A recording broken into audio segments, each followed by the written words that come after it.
or good afternoon, depending on where you are in the world while you're watching right now. So this is Odessa Hopkins, and I'm the founder of Sorority of Survivors. And tonight, or this morning, or this afternoon, I'm extremely excited because I have with me someone who is going to give you a lot of information about missing children. And you're going to learn a lot about her because she herself is also still missing. So I'm going to just jump right in it because this is her show, and her name is Monique Smith, or S. Monique Smith, as some know her. She is also the founder of Known as Monique, and she is also the author of I Am the Ancestor. So I'm going to ask Monique a few questions, and we're going to get to know everything that we need to know tonight about keeping our children safe.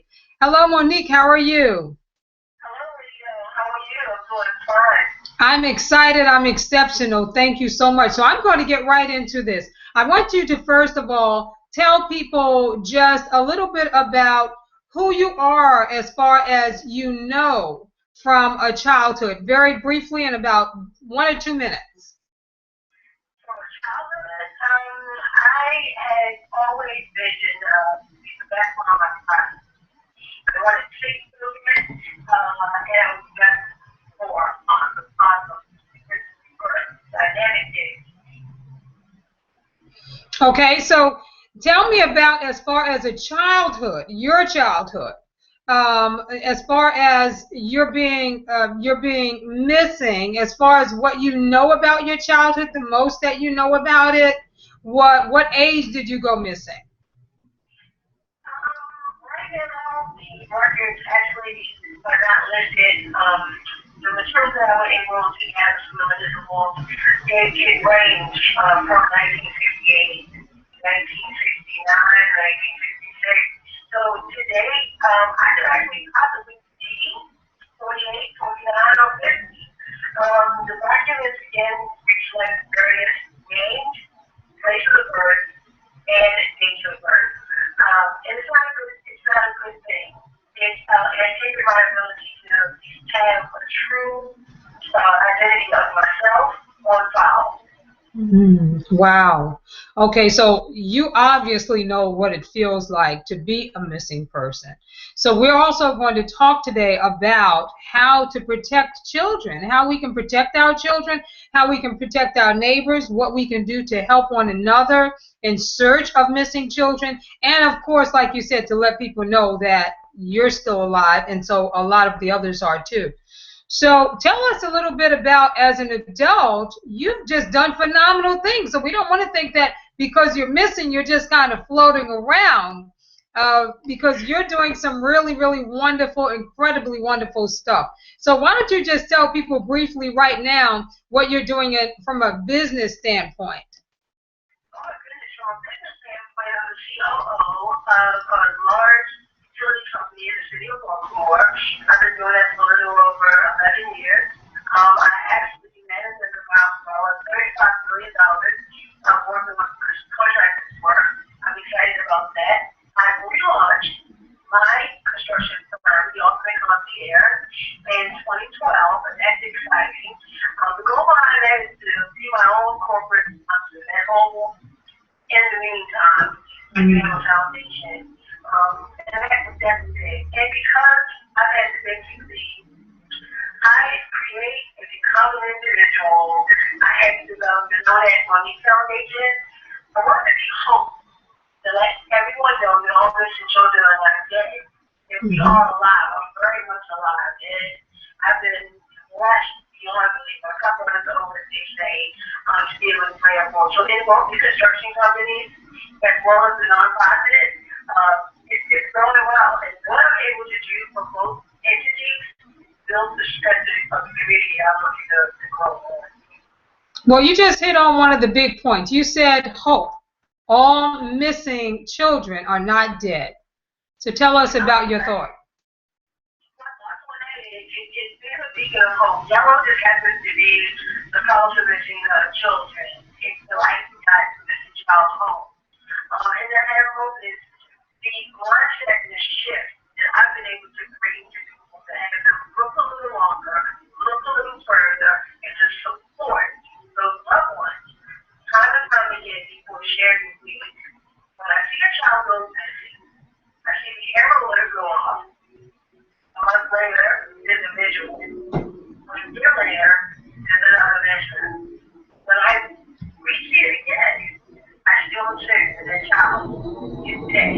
you're gone to another country. Little does it ever come to their mind. We're alive here walking amongst you all, we don't even know it. Wow. Okay. So we can definitely. When you say that, I think kind of like of war veterans, of military personnel. So that because that's also where the yellow tie, yellow ribbon around the old oak tree, and so I think about that as far as children. Why don't we tie that same yellow ribbon around that tree and hope that they come home instead of assuming that they are actually dead? And I know oftentimes, too many times, that is the case. But unless you know for a fact that they are dead, or until you do know that they're dead, if they're abducted, they're like you, there's always an opportunity. But tell me about resilience factor. The resilience factor is something that I feel that we all have. Like time and time again, I want to hear from someone said to me, how could you have lived through that torture for all of those years? And this was a lifestyle where I was beat every day that it rained. When the sun came up, if it rained, if it snowed, and the devastation was just out of control. At one point, I never wanted to change my life. I always thought it was right adventure. I always felt that there was going to be more. It was just the whole being a mom. And that resilience of me using what I had at those moments to find joy. So maybe in a sad way, you can say that it didn't last as long. I had to find joy in that. And just being able to be gifted enough to become a homeowner, to work at Johns Hopkins University for 10 years, and go to management after early get out of high school. After such a hot bag, twice in my life for the amount of years. To me, that's resilience that I know without you, there would be no me. But I was able to build on that strength. And that's the hope that I bring to the high school students and the college students that I share my story and my message with, especially in today's time. It's growing at a alarming rate. Wow. And so speaking of that, so let's talk about trust. You said everybody is a suspect. Everybody is a suspect. There's potential with anybody. So tell us how we can actually define who to trust, or we're actually how actually, if we look at a neighbor, or we look at a relative, or someone in our own household. And I come from a background of abuse, so I know that everybody truly is a suspect. But everybody is not one who would harm a child. I also know that too. And so with that, how do we actually look? What do we look for? Well, let me start off by first saying that one thing that I do not ever do is to place any fear in our lives as well as our children as we're raising our children in general into the world. When I say this, everyone is a suspect. There isn't a time I don't think in 2013 that you did not hear that someone of authority, a police officer, teacher, a mentor, an employer, you saw there were incidences where a teacher may have left their place of employment to date a teenager. They may have left their spouse to date a teenager. Those are the things that before we were shocked.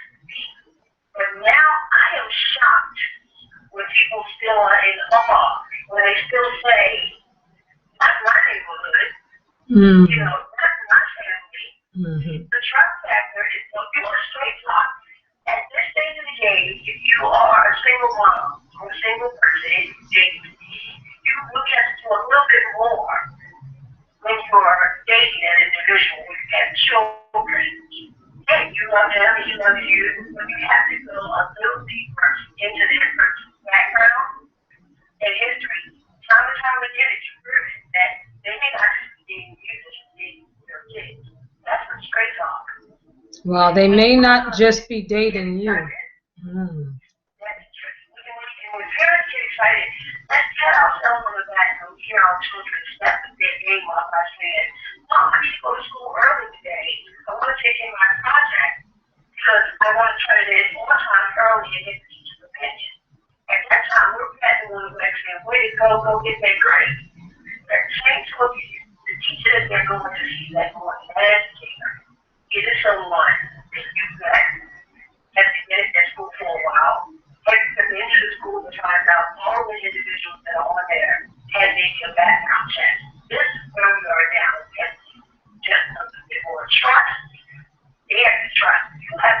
to bed before they befriend you.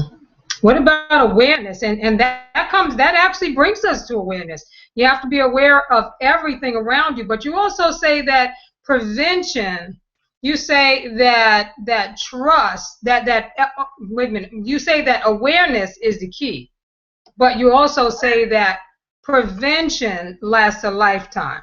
So tell us what you mean by that.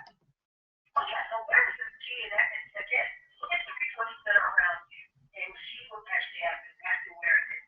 Take advantage of some of the states where they put together resources for you to find out how you get about where you're getting in. So if you were maybe little, you live in your neighborhood, have you actually went to the registry at church? In order to come along, there are over 33 registered offenders. And that's 33 that had registered. Let's look at the volume that let's look at the additional volume that have yet to be accused. So that is the awareness that we need to really take. Not to say that we're going to go and find out where they live and join a show. Don't do that.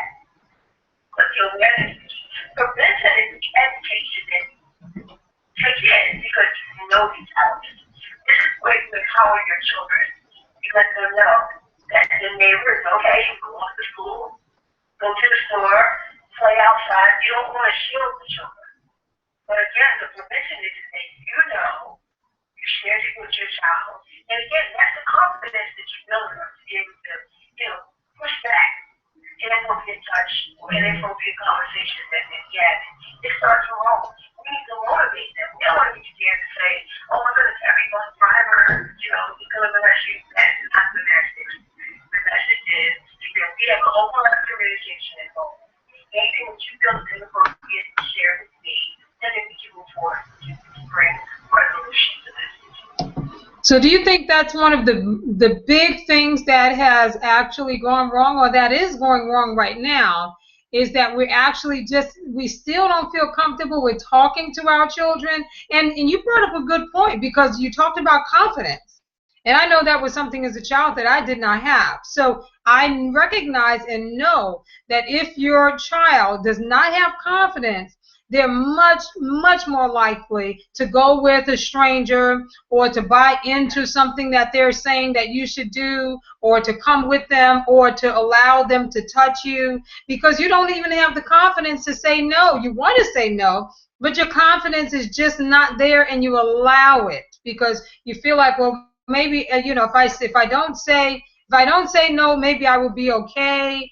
Maybe they will like me, whether it's a girl or a boy. So a lot of things can happen with that. How do we teach our children to be more confident without actually scaring them away? You be bold. You be bold. Let me tell you, I'm so bold with my conversation. And if my daughter has a sleepover, I'm so bold with my communication. Not that I'm that direct and offensive to the devil and my phone, but they will make other plans. So again, I'm not going to hinder what I want to enrich in my daughters. But again, because I'm bold with my communication, it builds the confidence to reassure them, because the communication is running through even my son. Mom told me his birthday is coming up. I need to make plans. Is it okay if I go to my uncle's or, my friend's house? So that's what I mean by being bold. That will build that confidence level that you're giving me. And you actually share that, because the message goes to wherever my son goes. Uncle, there's a birthday party, so I got to go to the house. Well, that's interesting, because I raised two of my nieces in my house, actually three of them, but two of them for a long period of time. And I remember when my youngest niece, she would always tell me whenever she wanted to go to one of her friends' house, I would say, well, let me talk to her, let me meet her. If you're going to her house, I need to take you over there so that I can actually see what kind of environment they're living in. And she thought I was absolutely insane, even for spending the night, which I hardly ever. I had to really know the parent and know who was in the household and what kind of household it was in order for me to allow that to happen. And she just thought I was crazy. And she would always say, well, my friends' mothers allowed them to come over, or their grandmothers allowed them to stay over if they wanted to. And I had to remind her that you don't live with them, you live with me. I'm raising you a certain way, they're raising them a certain way, and we have to abide by that. So do you think that today, when so many children are missing, when so many children and young adults are being abducted, and when human trafficking is at its highest level ever, do you think that parents are still not aware enough, and they're not talking to their children? And not only that, but what about the examples that the parents themselves are setting? That can go on. That's a whole other straight talk on a whole other level. But the more that they are involved, the parents and entities, the more that they are involved, the more they'll safeguard their children. So yes, the communication has to continue. Each family, each home is so different, but who's raising the children, and how to be able to get involved. So I love what you said by the fact that not only did you know where your child was going, who they were going to go with, and then that extended, it's also triggered on the fact for the follow-up to have with that involvement. I am seeing a little bit more because of social media and good and the bad. The bad is bringing more opportunities for these predators to prey on our young adults, and that's not good. And it's the internet is becoming different. I see children go back to their cell phone. That's not good. So you have to do it a lesson. Have some women, have some rules and boys. And that involvement, the communication is huge. But then you have the new parenting, because the generation shifts. They were younger parents and a younger child, and it happens so quickly. The involvement of the sex trade, the human trafficking, the modern day slavery, terminology, and command a lot of categories. It's changed, and we as parents have to do a little bit more on our end to the education. Okay.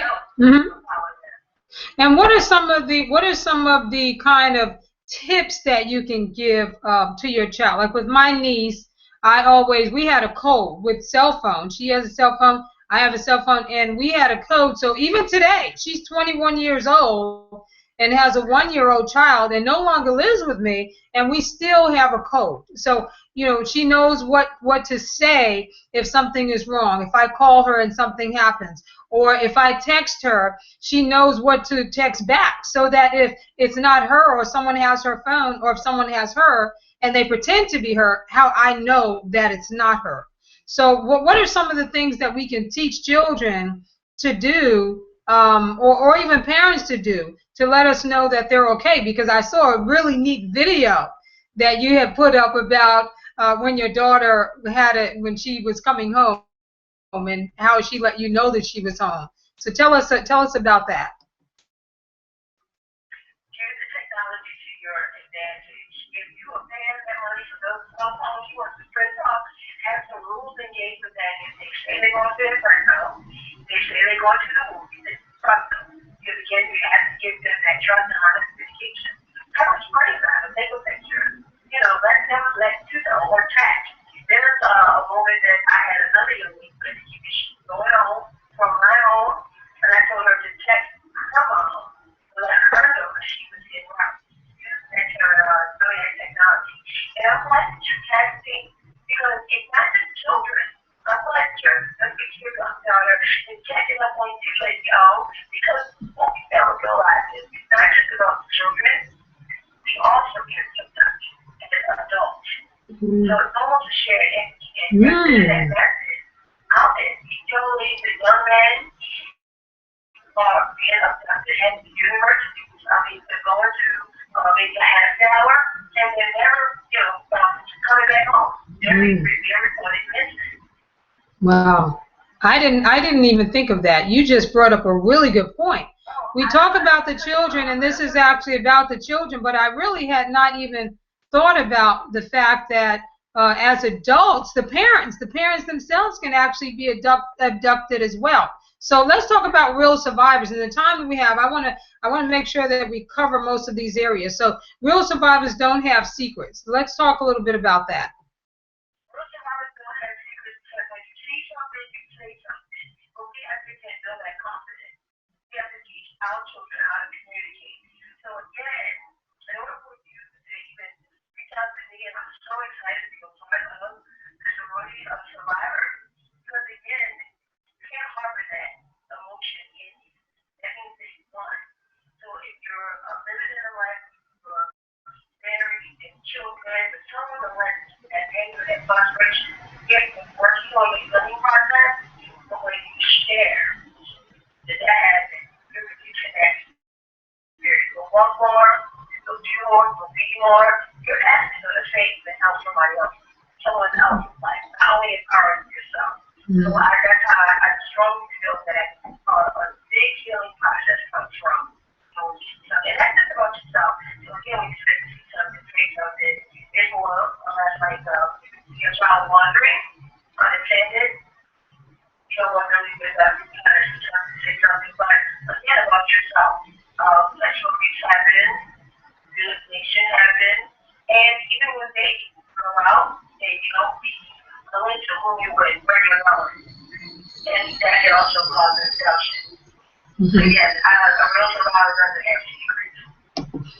Okay, now give us some tips, because I know you have some good ones. You took the video of your daughter. You told me a little bit about a movie theater, which I had not even thought about. What are some of the things that we can actually do? Not even as parents. My nieces are grown and gone now, even though they're still my babies. But what can we do as just human beings to actually protect other people's children as well? Tell people about what you told me about the movie theater, because that was a really, or even the shopping center. That was great.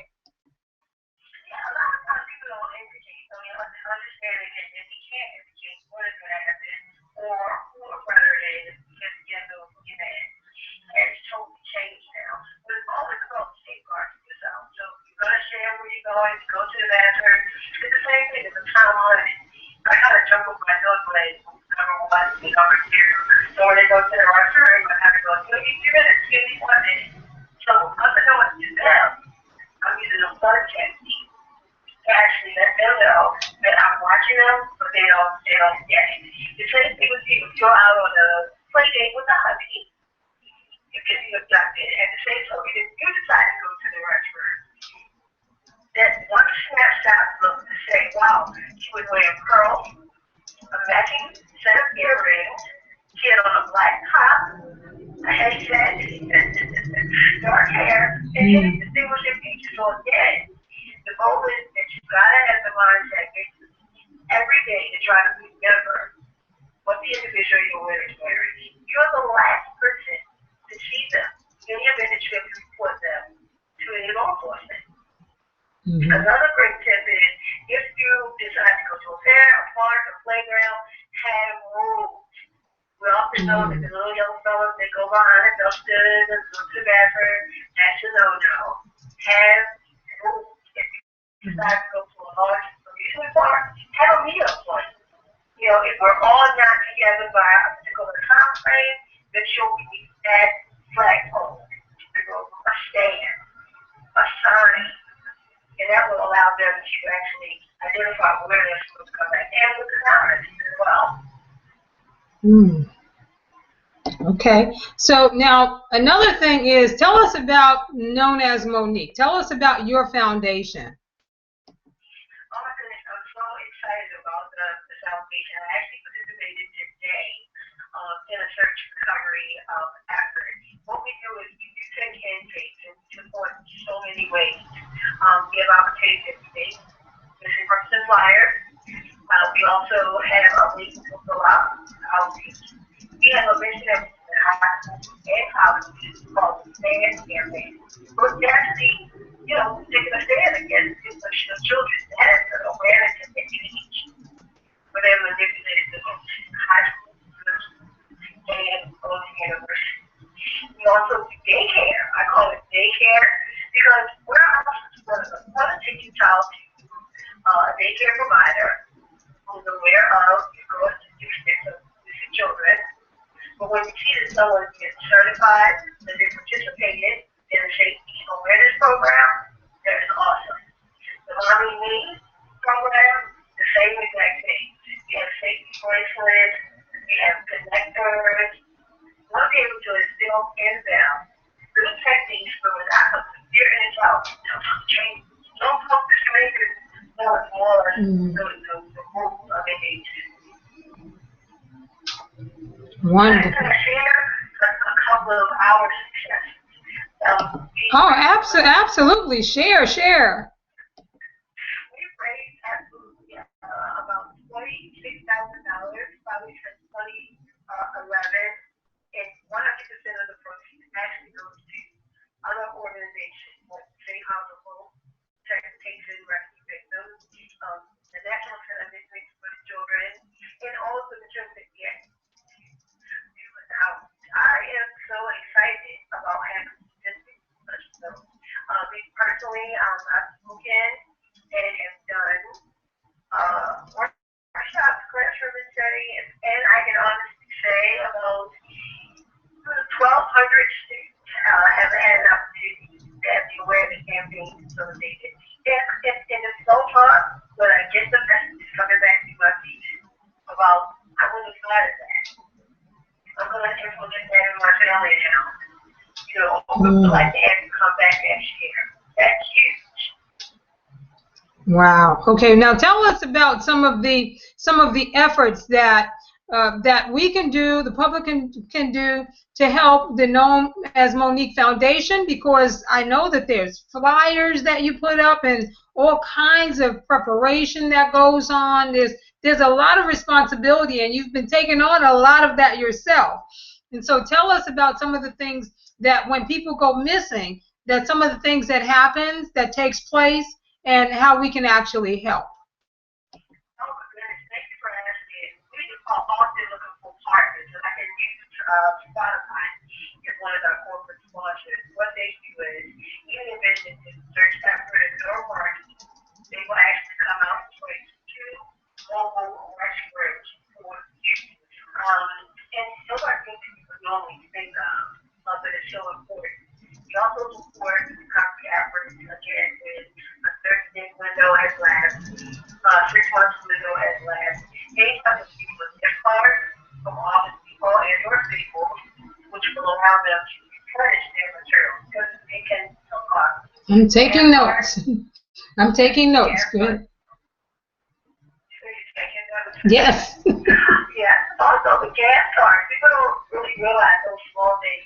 We were very fortunate to take in one of the rescues young ladies back in February, 186 young ladies, between ages of 12 and 42 were rescued.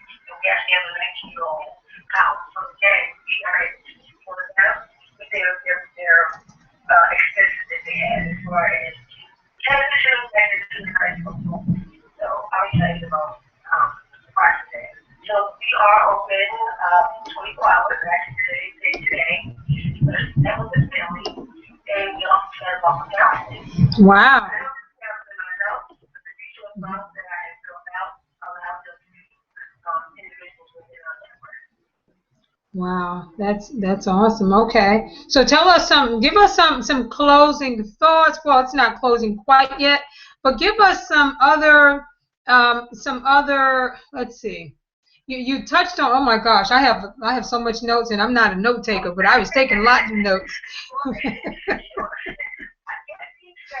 always say, get ready, be ready, and stay ready. It's be the voice of those who may be in trouble, and that could be your child.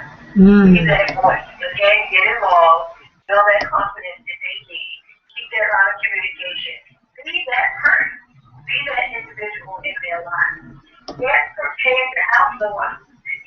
Again, educating yourself again, support your efforts in your home, to your neighbor, to your community, workplace, and beyond. That's so important. And stay vigilant and committed to helping. I think a lot of times I'll see a campaign happen and a home zero fast before the campaign comes back again. If there's something that you're really interested in, try to be involved as much as possible for that support. Just try to stay ready because it's hard to be involved. The information is changing. See what happens with social media. And with that, you also have to keep up with that as well. So yes, stay prepared in your life is huge. Okay. Can you hear me? Yes, I hear you. Okay. So now one of the other things that I was thinking about was you. So tell me, your children, I mean, you're just a phenomenal, phenomenal mother. We all know that. You have three beautiful, absolutely wonderful children. Well, young adults now, for sure. I can't believe how young Julia was when I met her, and I saw a picture the other day, like, who's this young adult? But you've done just a wonderful job. So has some of that come from the fact of you being missing, because of you being missing, that you feel that you want your children to experience everything that you in your childhood and even in your young adulthood may have experienced? Or is this also a combination of you're trying to be that person by example to the people that you're going to out to speak to, like you're doing with us tonight, and being that example? Because you're doing both of those things. You're really leading by example. I can honestly say that I probably would have never shared my story. And that's why I didn't say the truth about it as that secret. It's because of my children, the one role that I have, I'm not a daughter, no one's sister, no one's niece, no one's aunt. I am a mom, a child of God, and I'm a mother. And in 2009, it too was about to take it from me. And I was devastated. I had to prove that my children were mine because I don't have a birth certificate. My son had a chance to go to China to study in a mixed martial arts center with Taekwondo. And it broke me really, really bad that, as you mentioned before, the one dream of motherhood was taken. So under the radar, I had broken corporate ceiling, homeowner, I was able to accomplish a lot of things. And thinking that I could get away with it, and the creator said, no, I saved you for a reason. So when that happened, that's what evolved in my life to be able to share that with my children. Now, let me be a little transparent. My son actually ran away one time. So it can happen to anyone. I speak straight talk, always confident, keep the line of communication going, but get ready, be ready, stay ready. That only helped me because I kept that line of communication. When he ran away, I knew exactly what he was doing. Because I kept up with his friends and his family friends. Staying ready, because when I embraced him, I didn't want to say to him, not just because of what happened to me in my life, but me as my mom and what I was able to share with them. And that was just awesome. And then to stay ready, because just imagine if my mindset of my life and my child had just ran away and two could have been abducted. It just makes sense for that to happen. So I don't feel that what happened to me belongs into this. It was just God saying, the only way you're going to be rescued is you're going to have to do it yourself. I feel it's awesome stories a lifetime. I've shared my story for years. It's probably been a little bit more than the last 2 years. But since 1996, I probably hit just about every region across this country, continent. Well, you know what? You're saying so much stuff that's bringing back memories. One of the things that I want to add to it is for people not to be afraid of their children's friends. I don't care how tough and rough they look. Those are your children. That's your child. And when my niece ran away, and she also ran away, she came from a troubled background. So, of course, they're going to have problems. And when she ran away, I remember going to look for her, Monique. And her friends, all the guys and everybody was outside, and they were all gathered around. And I knew exactly where she was because, like you, I always kept up with her. So I knew exactly which neighborhoods to go in. And when I found her, what I told them was, I was in my car, and don't think I was scared to death. And what I said to them was, you either tell me whether or not my niece is in that house, or I'm going and I'm bringing back the police, and we'll knock on every door in the neighborhood. Every door in the neighborhood. And I was terrified. I didn't know whether they were going to shoot me, kill me, or what. But I was already in pain, so I wasn't feeling anything, you know. I was a little fearful, but that's it.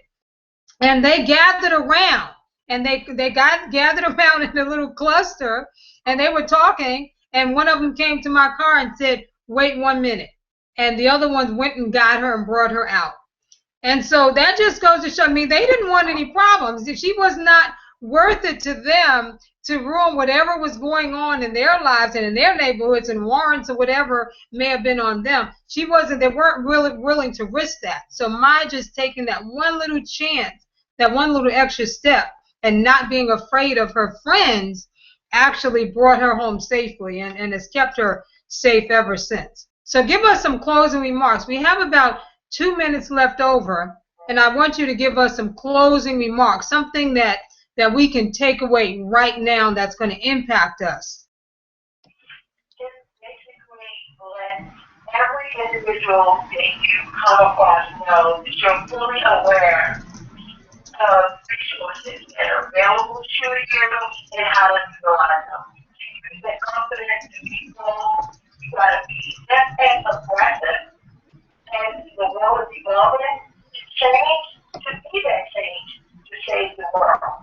I wrote this down because I didn't want to be just taught out here. Because I know this was really designed for, missing children or parents. Is that today, I ask everyone to arm today's youth to be prepared, aware, and attentive to any danger. Any danger at any time. Preparation is key, as well as they arm themselves with the latest attire, whether or not they download and bring a new app, at the same token, same energy, apply that for protecting themselves. No more, I've asked everyone, no more about their friends.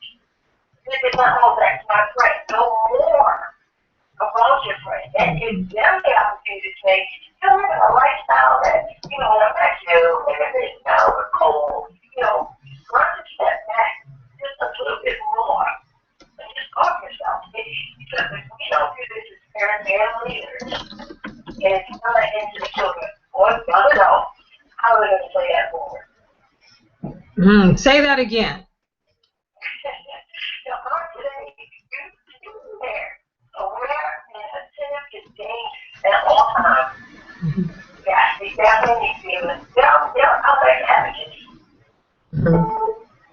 Wow. Okay. Well,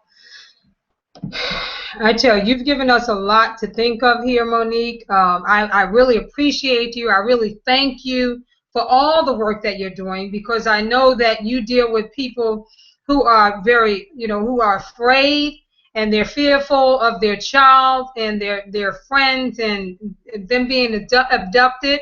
And we didn't even get into really human trafficking, where all of this just took place just in how to actually safeguard your children. We haven't even gotten into the human trafficking side of things, which is just huge. But the work that you're doing, I really appreciate you and the Known as Monique Foundation.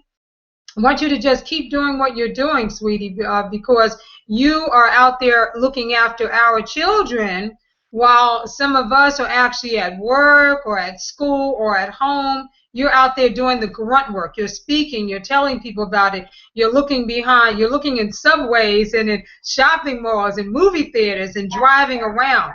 So I feel like as long as you are out there and you are teaching other people what you know, that our children are that much safer. So tell people how they can contact you. Thank you. For all of the updates and ever-changing tips, I'm known as Monique on all the social media platforms. So it's actually known when you go Facebook, known when you go Twitter, LinkedIn as well, Instagram. I put up videos, safety tips. I can also send me an email, send me a message, go to the question, feel comfortable, go to my page. People inbox me all the time. How can I address individuals? How can I address my students? I can give my opinion. I can share my other tips to resources. And that's what I'm going 24 hours a day. Okay, and I want everybody to know to make sure that you go to her website, contact her, so that you can find out how you can also help, because these are all of our children. So find out how you can help, and don't forget, monetary donations are very welcome. It costs to be out there taking care of our children. That's a cost. There's an expense behind that. So let's get behind her, because I can tell you firsthand that it is worth it. Thank you so much, Monique. I appreciate you, and you stay blessed. Thank you again. You're welcome. Everyone, go to www.knownasmonique.org. And also for the upcoming broadcast, make sure that you go to www.sororityofsurvivors.org, or just to see a list of the upcoming broadcasts, go to www.sosbroadcast.com. www.sosbroadcast.com, and you will also find Monique's information there as well. Thank you and good night.